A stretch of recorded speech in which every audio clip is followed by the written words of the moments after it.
राधे राधे सभी को। हमारे चैनल राघव ज्ञान चर्चा में आपका बहुत बहुत स्वागत है। आइए जानते हैं पुत्रदा एकादशी का महत्व। पौष मास की शुक्ल पक्ष की एकादशी का नाम पुत्रदा एकादशी है। इस एकादशी का बहुत बड़ा महत्व है, जैसा कि इसके नाम से प्रतीत होता है।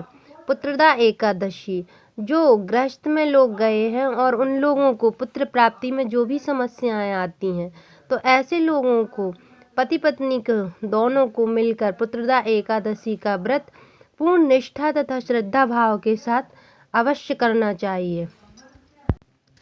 पुत्रदा एकादशी के दिन किसी चांदी के पात्र में दूध और मिश्री लेकर पीपल के वृक्ष या आंवला के वृक्ष में जल चढ़ाने से, दूध चढ़ाने से पुत्र की प्राप्ति में विशेष लाभ होता है। पुत्रदा एकादशी का व्रत करने से हमारे जन्म जन्मांतरों के पापों का नाश होता है, इसलिए हम सभी को पुत्रदा एकादशी का व्रत अवश्य करना चाहिए। आइए जानते हैं पुत्रदा एकादशी की कथा। एक दिन धर्मराज युधिष्ठिर ने पूछा, हे कृष्ण, आप पौष माह के व्रत के बारे में समझाइए। उस दिन कौन से देवता का पूजन किया जाता है तथा उसकी विधि क्या है। इस पर श्री कृष्ण बोले, हे राजन, पौष मास शुक्ल पक्ष की एकादशी का नाम पुत्रदा एकादशी है। इस व्रत में नारायण भगवान की पूजा करनी चाहिए। इस संसार में पुत्रदा एकादशी व्रत के समान अन्य दूसरा व्रत नहीं है। इसके पुण्य से मनुष्य तपस्वी, विद्वान और धनवान होता है। इसकी कथा सुनो, जो इस प्रकार है। भद्रावती नगरी में सुकेतु नाम का एक राजा राज्य करता था। वह निसंतान था तथा उसकी स्त्री का नाम सभ्या था। वह सदैव निपुत्री होने के कारण चिंतित रहती थी। उस पुत्रहीन राजा के पितर रो रो कर पिंड लेते थे और सोचा करते थे कि इसके बाद हमें कौन पिंड देगा। इधर राजा को भी बंधु बांधव, मंत्री, राज्य, हाथी, घोड़ा आदि से भी संतोष नहीं होता था। उसका एकमात्र कारण था पुत्रहीन होना था। वह विचार करता था कि मेरे मरने पर मुझे कौन पिंड देगा। बिना पुत्र पितरों और देवताओं से ऋण नहीं हो सकते। जिस घर में पुत्र ना हो वहाँ सदैव अंधेरा ही रहता है। इस तरह राजा दिन रात इसी चिंता में लगा रहता था। एक दिन राजा ने अपना शरीर त्याग देने की सोची, परंतु विचार करने लगा, आत्मघात करना महापाप है।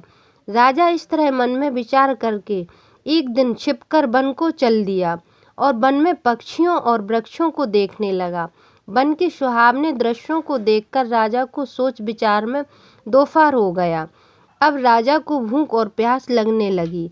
राजा प्यास के कारण बहुत बेचैन होने लगा। पानी की तलाश में आगे बढ़ा। कुछ आगे जाने पर उसे एक सरोवर मिला। उस सरोवर के चारों तरफ मुनियों के आश्रम बने थे। उसी समय राजा के दाहिने अंग फड़कने लगे। राजा मन में प्रसन्न होकर सरोवर के किनारे बैठे हुए मुनियों को देखकर घोड़े से उतरा और दंडवत करके उनके सम्मुख बैठ गया। राजा को देखकर मुनीश्वर बोले, हे राजा, हम तुमसे अत्यंत प्रसन्न हैं। तुम इस जगह कैसे आए हो, सो कहो। इस पर राजा ने उनसे पूछा, हे मुनीश्वरों, आप कौन हैं और किस लिए यहाँ पधारे हैं। मुनि बोले, हे राजन, आज पुत्र की इच्छा करने वालों को उत्तम संतान देने वाली पुत्रदा एकादशी है। हम लोग विश्वदेव और इस सरोवर पर स्नान करने आए हैं। इस पर राजा बोला, हे मुनीश्वर, मेरे भी कोई पुत्र नहीं है। यदि आप मुझ पर प्रसन्न हो तो एक पुत्र का वरदान दीजिए। मुनि बोले, हे राजन, आज पुत्रदा एकादशी है। आप इसका व्रत अवश्य ही करें। भगवान की कृपा से आपके अवश्य ही पुत्र होगा। मुनि के वचनों के अनुसार राजा ने उस दिन व्रत तथा पारायण किया और मुनियों को प्रणाम करके अपने महल को वापस आया। रात्रि में रानी ने गर्भ धारण किया और 9 माह के पश्चात उसके उत्तम पुत्र रत्न पैदा हुआ।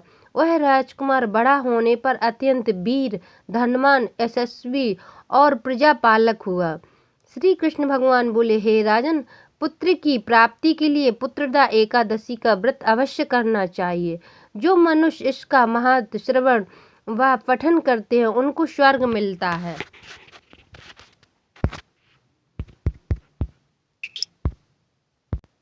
बोले विष्णु भगवान की